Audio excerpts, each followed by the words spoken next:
Le focusing, une écoute qui ouvre la voie à la sagesse du corps.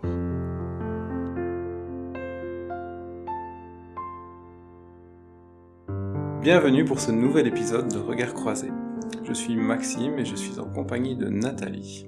Bonsoir Nathalie. Bonsoir Maxime, je suis ravie de venir partager ma pratique. Donc je suis infirmière, déjà infirmière depuis 30 ans et depuis plusieurs années je travaille en oncologie et je me suis spécialisée en soins de support en oncologie pour lequel j'ai fait un diplôme universitaire. Est-ce que tu peux nous préciser ce que ça veut dire, soins de support ? Alors les soins de support en oncologie, en fait, ce sont tous les soins et soutiens nécessaires aux patients en complément des traitements médicaux, et ce sont des soins et soutiens qui vont venir accompagner le patient pour améliorer sa qualité de vie. Et qu'est-ce que tu peux nous dire de cette approche-là de focusing donc, que tu as découvert il y a 15 ans plus ou moins, c'est ça ? En quoi est-ce que ça vient enrichir justement cet accompagnement et ces soins de support ? Alors je dirais que le plus frappant pour moi, dans ce que ça apporte aux patients qui ont un cancer et d'après toute l'expérience que j'en ai, comme traitement de l'anxiété en fait. Et c'est bien également pour des gens qui ont un cancer et qui ont perdu leur élan vital. Voilà, il y a quelque chose qui parfois peut être remis en route par le focusing. Est-ce que tu as des exemples peut-être ? Oui, alors je peux par exemple te raconter une expérience avec un patient en fait pour illustrer par rapport à l'anxiété. Donc il y a quelques mois, j'ai accompagné un patient d'une 50aine d'années en fait qui est traité pour un cancer de vessie et qui devait être opéré au mois de juin. Et en fait donc ce patient était très anxieux à l'idée de cette opération et son problème c'est qu'il n'arrivait pas à se projeter après l'opération. Voilà, et lui il avait besoin de faire des projets. Donc je lui ai proposé de l'accompagner sur ce sujet-là. Alors la séance, ça a été très très intéressant. Ce patient, il me dit, vous voyez, c'est comme s'il y avait un rideau en fait devant moi. Hein. Quand je me mets en lien avec cette opération, il y a un rideau devant moi. Donc moi je l'invite à accueillir ce rideau, à rester avec. Hein. C'est un petit peu une manière différente d'agir de ce qu'on fait habituellement. Hein. Oui, vraiment en focusing, on reste avec. Voilà, donc il reste avec ce rideau, puisque lui le percevait comme un rideau. Et puis en restant avec ce qu'il se représentait comme un rideau, au bout de quelques secondes, 20, 30, 40 secondes maximum, il me dit « Ah, en fait, c'est pas un rideau, c'est une porte. » Ok, c'est une porte.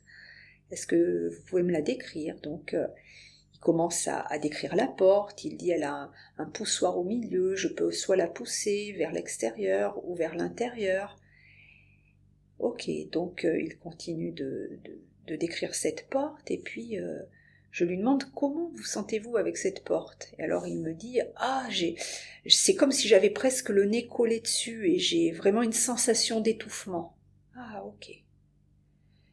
Là, je l'invite juste peut-être à décaler sa chaise pour prendre un petit peu plus de recul. Je lui demande, est-ce que vous pouvez décaler votre chaise en arrière de quelques centimètres ?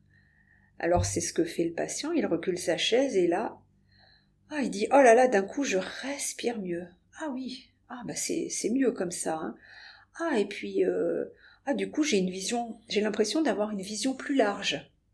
D'accord, ok. Et puis... finalement, avec ce recul, finalement, cette porte me paraît moins grande. Ok, donc je l'invite à rester avec ça. Il reste avec cette sensation, avec cette porte, avec la manière dont il l'aperçoit, et puis il me dit j'ai envie de prendre encore plus de recul. Je l'invite finalement à prendre du recul intérieurement, puisque le mur était finalement derrière lui, donc il ne pouvait pas le faire physiquement, mais je l'ai invité à le faire intérieurement. Et là, il se décale et il me dit « Ah là là, qu'est-ce que ça fait du bien ! Cette porte, elle est de plus en plus petite, il y a vraiment quelque chose qui a changé. Et là, il dit, j'ai vraiment la sensation de me redresser. Voilà, il y a quelque chose en moi qui s'est redressé, qui a grandi. Je me sens vraiment, vraiment mieux, quoi. Il regarde cette porte et puis il me dit, mais finalement, ça ne me paraît plus insurmontable. Mais je n'ai pas envie d'aller voir derrière cette porte. Et là, je lui dis, mais il n'y a pas d'injonction à aller voir derrière cette porte. Tu vois, en focusing, on accompagne vraiment la personne là où elle en est. Il me dit, non, je ne veux pas aller voir derrière cette porte. Je lui dis, c'est ok, il n'y a pas d'injonction à aller voir derrière cette porte. Restez tranquillement comme ça. Et donc, il a senti un grand soulagement en lui et il me dit, eh bien en fait, c'est comme si cet obstacle n'est plus insurmontable et c'est comme si finalement, eh bien, de ce fait, j'arrive de nouveau à me projeter. Voilà, il y a vraiment, donc, il a senti quelque chose il a vraiment senti quelque chose qui a changé en lui. Et moi, quand j'ai vu ce mouvement corporel qu'il a eu, quelque chose, je l'ai vu vraiment, vraiment se redresser sur sa chaise. Je me suis dit intérieurement, ok, là, il y a vraiment quelque chose qui s'est passé. Vois-tu, Maxime, ouais. Parce que quand il y a quelque chose qui se passe, en focusing, il y a vraiment quelque chose dans le corporel qui se passe. Et oui, que tu peux voir aussi. Et que, voilà, le thérapeute peut voir de l'extérieur. Il y a quelque chose qui... Ouais. Mais voilà. Que tu vérifies, j'imagine. Que je vérifie, bien sûr que je vérifie, puisque voilà, j'ai réellement ce changement. Voilà, donc après j'ai revu ce patient 2 mois plus tard. Ah voilà, j'allais te demander. Voilà, donc j'ai revu ce patient 2 mois plus tard. Il m'a dit c'est fou. Il m'a dit depuis cette séance, il y a vraiment quelque chose qui a changé. Je n'appréhende plus la maladie comme l'opération, pardon. C'était l'opération qu'il appréhendait. Je n'appréhende plus l'opération en fait. Il y a vraiment quelque chose en moi qui s'est tranquillisé. Ma femme aussi a remarqué qu'il y a quelque chose qui avait changé, quoi. Et il a vraiment fait le lien entre la séance de focusing. Oui, c'était évident que c'était lié à ça. C'était évident. Alors là, tu nous décris un beau parcours en quelques minutes. J'imagine que ça a duré plus longtemps. Enfin, comment ça se passe? Comment on met ça en place concrètement quand on est dans ces soins de support? À quel moment est-ce que tu peux venir, intervenir, dire voilà, ok, je peux vous accompagner de cette manière? Est-ce que c'est facile? Est-ce que peut-être il y a des réticences? Comment tu fais? Alors bon, cet accompagnement a été assez rapide. En 20 minutes, il s'est fait en 20 minutes. Mais par contre, alors voilà, j'ai la chance que dans mon hôpital, depuis 1 an, on ait ouvert un accueil de jour en soins de support. Parce que pendant des années, quand je l'ai amené à l'hôpital, je l'ai pratiqué avec les patients sur mon temps libre. Mais au bout de quelques années, il y avait quelque chose qui n'était pas ajusté en moi. Et j'ai été persévérante, parce que voilà, c'est un mouvement assez lent, mais j'ai persévéré, parce que l'hôpital, c'est une grosse institution. Il y a beaucoup d'obstacles, il y a beaucoup de choses interdépendantes les unes des autres, et il y a beaucoup de projets, mais les choses avancent très lentement. Je n'ai jamais lâché. T'as senti qu'il y avait quelque chose à faire à cet endroit-là? Ouais, j'ai senti. Je l'ai senti. Et puis ça a pu évoluer, être intégré, alors c'est ça, par la suite dans Je l'ai senti il y a 12 ans. Il y a 12 ans. Et je l'ai amené à l'hôpital. J'ai jamais perdu ma foi là-dedans. Et ça s'est tout le temps... ça s'est pas ouvert de manière linéaire. Des fois, j'ai été peut-être... je dirais pas vraiment découragée parce que c'est pas vraiment le mot, mais... j'ai dû faire preuve de patience et même à un moment je n'y ai plus cru et là j'ai dit bon allez ça ne va pas s'ouvrir en oncologie. Je m'étais même dit peut-être que du côté de la psychiatrie il y aurait j'aurais plus de possibilités et paf, quand j'ai lâché ça, il y a quelque chose qui est arrivé avec l'oncologie et quelque chose que j'attendais depuis une dizaine d'années, quoi.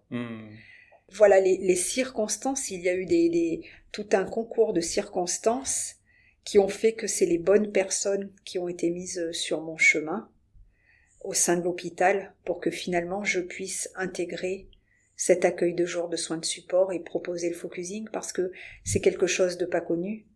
Donc ça peut faire peur. Ou ça peut faire peur, ça peut questionner, ça peut ne pas paraître très crédible parce que ça n'est pas connu. Et est-ce que justement t'as eu peut-être l'occasion ou t'as eu à faire expérimenter tes collègues pour qu'ils se rendent compte de ce que c'est, ou comment on pourrait faire là pour que ça soit peut-être plus intégré justement dans le milieu hospitalier? Alors j'ai monté une formation il y a 6 ans de focusing en fait à l'hôpital, au sein de l'hôpital, pour tous les soignants et pour tous les employés de l'hôpital. Cette formation qui dure 2 jours, elle s'appelle Apprendre à s'écouter pour prendre soin de soi et des autres, et en fait je propose un processus aux soignants. Donc ça c'est interne, c'est ça? C'est interne. À ton hôpital. Voilà. Elle peut également être donnée en externe.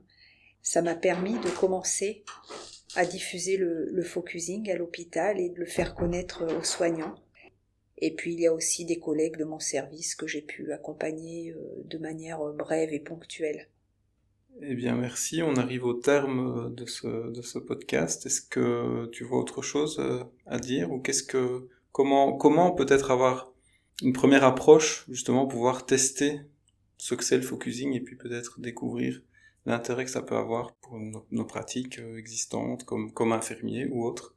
Ouais, alors il y a l'IFEF qui propose maintenant des découvertes gratuites en ligne de manière assez régulière, donc n'hésitez pas à vous inscrire, c'est gratuit, c'est en ligne, vous recevez un lien et différents praticiens de l'IFEF seront ravis de vous faire découvrir ce qu'est le focusing. Sinon, vous pouvez vous inscrire à ma formation que vous pouvez trouver sur le site du CFPS de Clermont-Ferrand. Merci beaucoup et bonne suite, et j'espère que ça encouragera, ou ça donnera envie en tout cas.